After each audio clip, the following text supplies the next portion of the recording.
సంవత్సరాల తరబడి ఎన్ని మందులు వాడినా మీ మోకాల నొప్పులు తగ్గట్లేదా? ప్రాణ పెయిన్ క్లినిక్ లో అత్యాధునిక చికిత్స. దేవతల నగలకు పాములు కాపలా కాస్తాయా? పురాణాలలో చెప్పినట్టు జగన్నాథుడి అత్యంత విలువైన ఆభరణాలను కోబ్రా వంటి భారీ విష స్వర్పాలు కాపలా కాస్తాయా? ఒడిశాలోని పూరి జగన్నాథుడి రత్న భండాగారంలో ఏముంది? దేశవ్యాప్తంగా అత్యంత ఆసక్తిగా ఎదురు చూస్తున్న ఒడిశాలోని పూరి శ్రీ క్షేత్ర రత్న భండాగారం రహస్య గది తెరిచేందుకు రంగం సిద్ధమైంది. కర్రపెట్టెల్లో దాచిన విలువైన జగన్నాథుడి ఆభరణాల గది 46 ఏళ్ల తర్వాత ఆదివారం తెరుచుకోనుంది. ఆ రహస్య గదిలో ఉండే రహస్యాలు నేడు బయటపడనున్నాయి.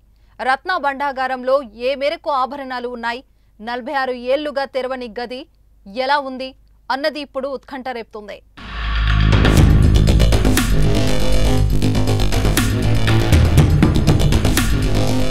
పూరి జగన్నాథుని స్వామి ఆలయంలోని రత్న భండాగారాన్ని తెరుచుకునేందుకు కొనసాగుతున్న ఏర్పాట్లు ప్రారంభమయ్యాయి.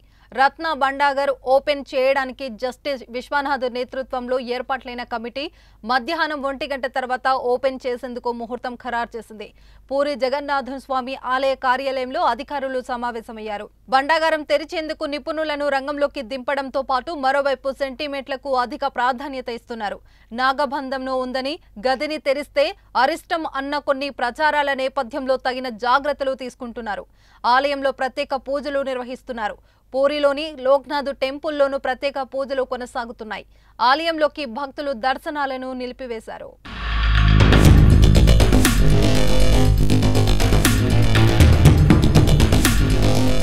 అన్నిటికీ మించి పూరి ఆలయ ఖజానాకు కాలకూట విషాన్ని చిమ్మే పాములు కాపలా ఉంటాయన్న విషయం అందరినీ భయపెడుతుంది.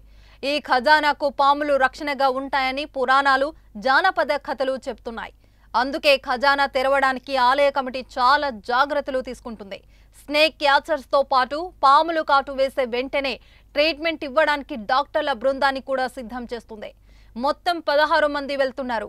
వారిలో ఆర్కియాలజీ నిపుణులున్నారు. చిమ్మ చీకటి ఉండడంతో పవర్ఫుల్ లేజర్స్, టార్చ్ లైట్స్ తీసుకెళ్తున్నారు. ఆలయ కమిటీ సభ్యులు ఇక ఆభరణాల విలువ లెక్కించేవారున్నారు. పెద్ద పెద్ద పాములను సైతం అవలీలగా పట్టుకొని బంధించే పకడ్బందీ స్నేక్ క్యాచర్స్ ఉన్నారు. అన్ని రకాల మందులతో డాక్టర్లు రెడీ అయ్యారు.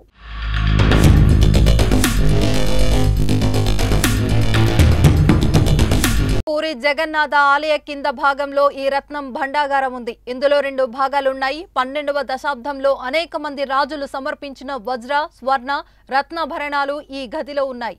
ఆలయంలో రోజువారీ పూజలు నిర్వహించేందుకు అవసరమైన నగలు నిధి పైభాగం చాంబర్లో ఉంటాయి.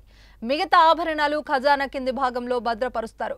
లోపలి భాగంలో వేల కట్టలేనంత అపార సంపద ఉందని, అయితే దీని తాళాలు మాత్రం కొన్నేళ్లుగా కనిపించకుండా పోయాయి.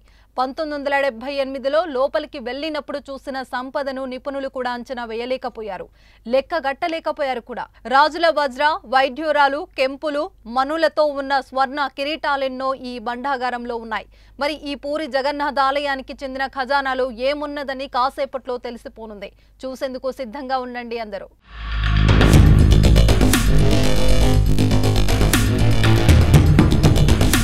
సుమన్ టీవీలో మీ పర్సనల్ అండ్ బిజినెస్ ప్రమోషన్స్ కోసం కింది నెంబర్కి కాంటాక్ట్ చేయండి.